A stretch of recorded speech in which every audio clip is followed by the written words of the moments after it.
All right, everybody, what is going on? Good morning. Happy Sunday. Hope you guys are doing well.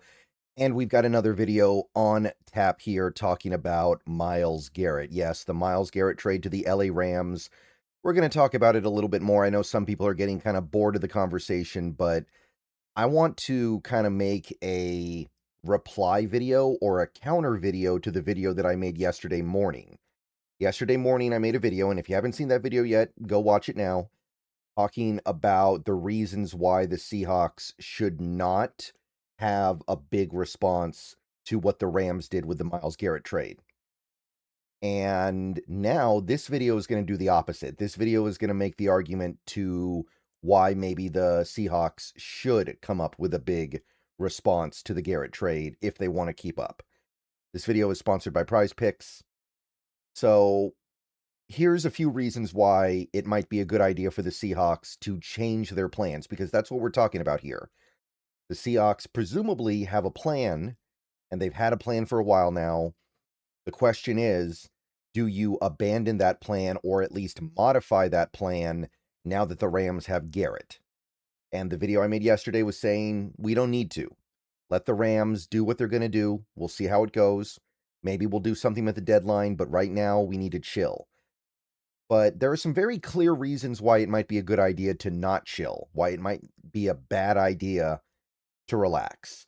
So one thing I said in that video yesterday, and nobody seemed to really push back on this, so I feel fairly liberated in saying this, that nobody's going to jump on me for this. The Rams have more star power than the Seahawks right now. They do. And we can talk about depth. We can talk about some positions where we are better at, and there are positions where I think the Seahawks are better at. That doesn't change the fact that the Rams have more star power and they do have a higher ceiling.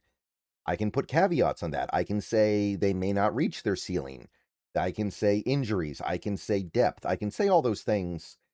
It doesn't necessarily change the fact that the Rams can be more than any other team in the league if they reach their potential.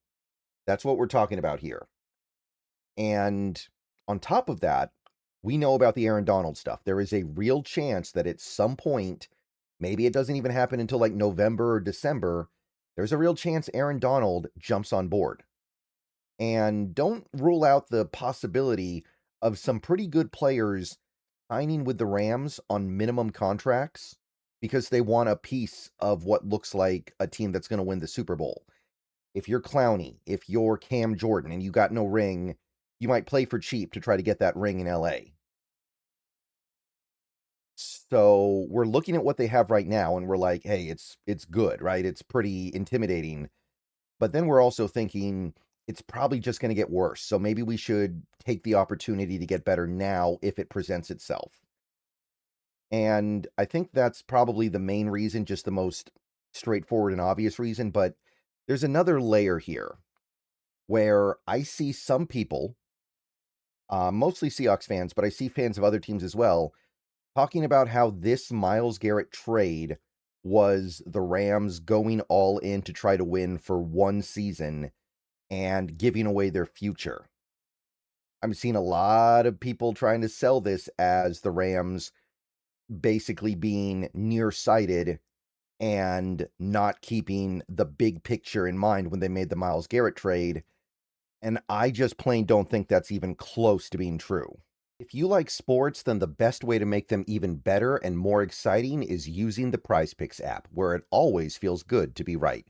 Prize Picks makes daily fantasy simple. Just pick more or less on your favorite players and build lineups with a few taps. Whatever sport you're into, and obviously we are now firmly into the NFL offseason, so we're all about baseball. We got some basketball, we got some hockey, whatever it is you like. Prize Picks gives you a fun way to stay locked in while you're watching. Definitely make sure to use the promo code HMA. Prize Picks is hooking up users with $50 in lineups after you play your first $5 lineup. If you use that promo code, that is HMA. I've had a great time on Prize Picks so far, so definitely get on over to it, check it out, and make sure to get your lineups. And don't forget about Team Picks, where you can pick winners, spreads, and totals on any major game.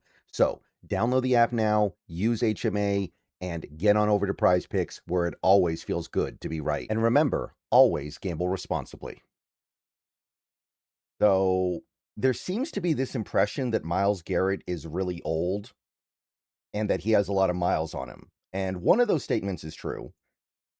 So the first statement, he's not old. He's 30. He's going to turn 31 after Christmas. So he's 30 years old. Now, he's got a lot of miles on him. He's played a lot of games in his career, 134 games in his career. No denying that's a lot. But there seems to be some belief that the Rams are getting Myles Garrett for 2026, and then he's just going to turn into some contract albatross that is going to drag the team down because he'll be that big of a net negative for them. And I think that's very clearly not the case here. Myles Garrett is not just a pickup for this year. I think he's going to be Myles Garrett in some capacity for the next 5 years. I look at Myles Garrett and I see a guy who I think is going to be all world, the Myles Garrett we've come to know, best edge rusher, edge defender in the league for the next probably 2 years. And then you're going to see him start to level off into a player that is still really good, but not elite anymore for the next 3 years. So I think you are looking at Myles Garrett earning his keep in the NFL for probably another 5 years or so. Yes, Jared Verse will probably be a better player for longer because he's 25 and a half. But at the same time, I don't see Garrett as somebody that's just going to hit 32 and then hit the wall. And the main reason why is because he's a freak. Former number 1 overall pick. This is not... The comparison I always bring up is Chris Jones. Chris Jones was a second-round pick. He was not a physical phenom. He was not an athletic Superman. It made sense why he would kind of age not super gracefully. But guys like Myles Garrett, they can be like Von Miller. They can be like what I think Leonard Williams is going to be. These guys that went really high in the draft because their athletic measurables were superhuman. They're different. So Myles Garrett, to me, is going to be good for a while. And I think the Rams are going to have his services at a very high level for the foreseeable future. Maybe they choose to cut the cord a little bit earlier than the 5 years because of cap stuff. But I think the player is going to be useful for the foreseeable future. And when I say useful, I mean one of the better edges in football, like a Pro Bowl caliber edge minimum. I don't see him turning into a pumpkin. And you look at this Rams team, you look at their roster, they're not that old, right? Like, who's old on this team? Obviously Stafford, obviously Devontae Adams, obviously maybe Poona Ford you'd throw in there. Other than that, this is a pretty damn young team. Coleman Shelton's like 30. He might be the one guy, right? Coleman Shelton, I think he's 30 now. Maybe they got 1 or 2 other kind of older players on the team, but for the most part, you're talking about Stafford, Devontae, to a certain extent Coleman Shelton, who isn't amazing anyway, and Poona Ford. There's a lot of young talent on this team. Tyron's young. Puka's young. Terrence Ferguson's young. Maybe Terrence Ferguson becomes the tight end people think he's going to be, and losing a guy like Colby Parkinson or Tyler Higbee down the line doesn't even really matter that much. Most of the offensive line's pretty young. Defensive line, Kobe Turner still on the rookie deal. So is Braden Fisk. Byron Young on the rookie deal. Cam Kinchins, Cam Curl, relatively young. Trent McDuffie, pretty young. Quentin Lake, young. So I'm not seeing a really old team here. So I think part of the reason why some people are content to sit back and take it easy is a belief that the Rams are burning themselves out to go for it in 2026. And then after that, they're going to be so weak that we can just kind of rule the division by default because the older teams like the Rams and Niners are going to fade. Well, yeah, the 49ers are kind of old. The 49ers have age problems. This Rams team, the only real holdup here is Stafford. Stafford is the bottleneck. Stafford is on borrowed time. I completely agree with that. I would not shock me if he fell off this year, and if he doesn't, 2027, it would be kind of amazing if he was still a high-level quarterback at that point. So that's the bottleneck. But at the same time, does anybody out there actually think the Los Angeles Rams are going to look at a roster this good? This is a very, very strong roster, and it should be a good roster 1 year and 2 years from now, and just say, we're gonna just blow it all away by having a bad quarterback. Like, if they get to that point and they feel like Ty Simpson is not the guy, do you think the Rams are just going to sit there and say, "Oh well, I guess we just got to throw Ty Simpson out there and lose"?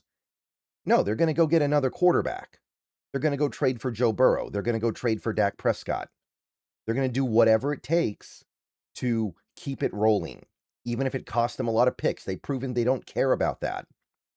So I don't think we are going to see a reality where the Rams just accept being bad for a few years because they spent a bunch of assets to be good now.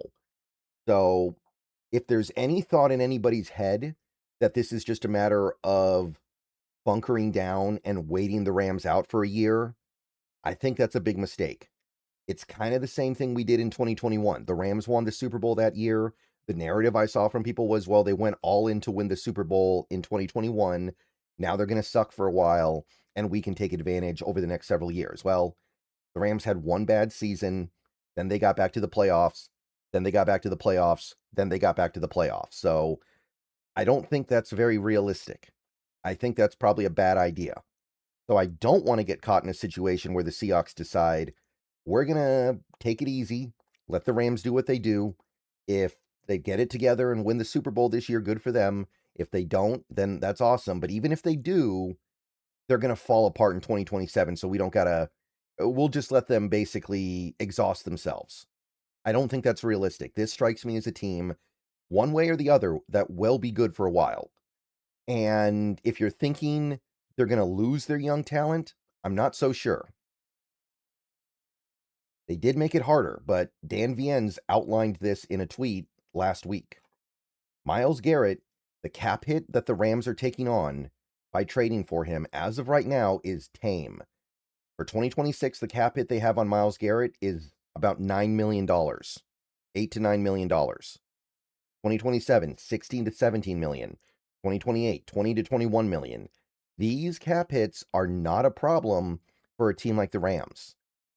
Maybe they lose one of their young guys because they got Myles Garrett. Somebody they'll probably be happy to lose. Like, maybe they end up not being able to keep Byron Young. Byron Young's good, but I imagine they're going to live. I imagine they'll be cool with that. They'll find a way. Maybe they lose Kobe Turner. Maybe. I don't think they're going to lose Steve Avila. I don't think they're going to lose Puka. And a lot of these other younger guys are already on long-term deals. Like Kyron Williams signed his extension last year. Nate Landman's on an extension. Trent McDuffie is on his extension already. So this idea that the Rams are just going to fall apart in a year or even 2 years, the only way that happens to me is if they really do commit to Ty Simpson and Ty Simpson isn't very good and the Rams decide they're just okay with that. If that's what it comes to, then I absolutely think the Rams are going to be making a move for a really good veteran quarterback. So, yeah, I'm not really... I don't want to fall into that trap. So those are some reasons why it would be a good idea to maybe try to keep up, to overreact. And I know the word overreact is kind of a funky word to use, but even though it's kind of loaded, what I really mean is, I think you guys understand. I don't mean literally overreact, like make a mistake. What I mean is do something that you're not comfortable with to try to keep up. Because we don't want to get to the NFC Championship game and be outmatched if we play this Rams team again, because we didn't have that one more player that we needed to give ourselves a real shot. So the other thing is, we're speculating that there may be more stuff available at the deadline. We don't know that for sure. It is possible the Seahawks get to the trade deadline in November. I think it's early November. And there are less players available than there were before because some of the guys who were available either already got traded or are no longer available. So if this is the route you want to go, First, you keep in mind money's not going to be a big issue. There are many things the Seahawks can do to free up cap space, and whatever cap space they need, they can create. So we're not worried about that. So if this is the route you want to go, if you want to make the big splash, I think there are 4 guys right now. Max Crosby, who we've already spent a ton of time talking about. I imagine that you could still get him if you wanted to. You might have to give up a lot. You might have to give up more than you want to or more than you're comfortable with. But Max Crosby is the kind of player that is good enough to where if you get him, you are keeping up with what the Rams are doing. I know he's not as good as Myles Garrett, but you can go toe-to-toe with them in star power now. That is something that would take you over the top as long as you're not giving up a really, really good player in return. And I want to be clear here. I don't think there's any world where we even need to spend a second of our time discussing the possibility of putting Byron Murphy in a trade or putting Nick Emanwari in a trade. That's not what we're talking about. That's off limits because that's not really making anything better, right? If you give up Byron Murphy to get Max Crosby, then how did you make anything better? You didn't. You just got older and more injury prone, honestly, because Crosby has been battling injuries in his career. So Max Crosby, you might have to give up like 2 first-round picks, maybe even a little bit more, but I do believe that he would still be available. Brian Burns, to me, is the other really intriguing one. This might be my favorite, but the salary, the contract that he's on makes this really complicated. Might be hard to get him away from New York because of all the bonus money. The Giants would have to eat a lot of cap space. That might not be something that they can do, but traditionally in the NFL, where there's a will, there's a way. And Brian Burns was a player that was on a terrible team last year and had 16 and a half sacks. So he's very good. He is on that tier below Myles Garrett. He is as good as it gets, and he's only 28. He just turned 28 a month and a half ago. He's great. So if you could get Brian Burns from the New York Giants, and again, I think the contract probably makes that difficult. I'll put it that way. It may even end up being impossible. But I don't really believe that anything's impossible if there's a real desire on the part of the 2 teams to make it happen. And you might have to give up like more than a first round pick here. He doesn't have the he doesn't quite have the panache of a Max Crosby, I don't think, but I do wonder if maybe it's even like the same as the Max Crosby thing where it's going to be like 2 first round picks. So expensive, but I do think it's a really fun option. And this guy would fix every edge issue we have immediately, I think. There's TJ Watt. TJ Watt, been in Pittsburgh a while. Never won a playoff game, which seems impossible, but here we are. Would be a good fit for this defense. Legendary player, probably a future Hall of Famer. I imagine he's going to make the Hall of Fame at some point. It'd be weird if he didn't. And Pittsburgh, they're kind of stuck in the washing machine. Might be time for them to let him go. The contract is tradable. It's not painless, but it is tradable. And this Steelers team, I think, could be convinced to part with him for less than the other guys. Like, I don't think you'd have to give up a first-round pick plus. I think you could probably even end up getting off for a second-round pick. You just got to work him a little bit. And you got to ask them to be realistic about it.